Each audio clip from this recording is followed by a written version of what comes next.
The Florida coast. Sun, sand, and sparkling blue water. For most, it's a paradise. A place for relaxation, for sport fishing, for making memories. But on one particular day, for the crew of a small fishing boat named the Sea Serpent, this paradise was about to turn into a living nightmare. What started as a perfect day for angling would soon descend into a desperate fight for survival against one of the ocean's most powerful and intelligent predators. It was just after dawn. The air was cool, the sea was calm, and the sky was a brilliant canvas of orange and pink. Captain Mike and his two friends, Dave and Sarah, had been planning this trip for weeks.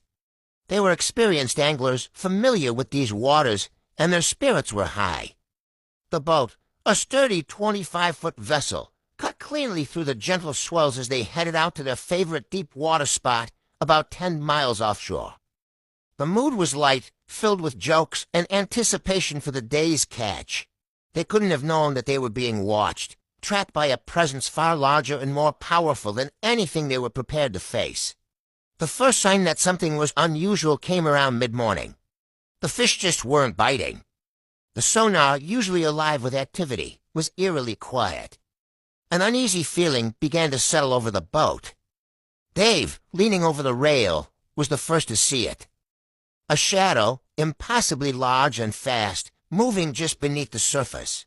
He called out, pointing, but by the time Mike and Sarah looked, it was gone. They brushed it off, probably just a large ray or a trick of the light. But the feeling of being watched lingered. Then it breached. A colossal black and white form erupted from the water not 50 yards from their boat. A massive bull orca. Its sheer size was breathtaking and terrifying. It was bigger than any orca they had ever seen in documentaries. This was no SeaWorld performer. This was a wild, apex predator in its element. It hung in the air for a moment, a giant of the deep, before crashing back into the sea with a sound like a cannon blast, sending a wall of water surging towards their small boat.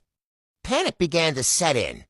The orca circled the boat once, its dorsal fin slicing through the water like a black scythe. It was a deliberate, calculating movement. Not the curious pass of a dolphin, but the focused assessment of a hunter. Mike, grabbing the radio, tried to hail the Coast Guard, his voice trembling. But the orca didn't give him the chance. With a surge of speed that seemed impossible for its size, it charged. The first impact felt like being hit by a car. The boat shuddered violently, throwing Sarah to the deck. The sound was a deafening crunch of fiberglass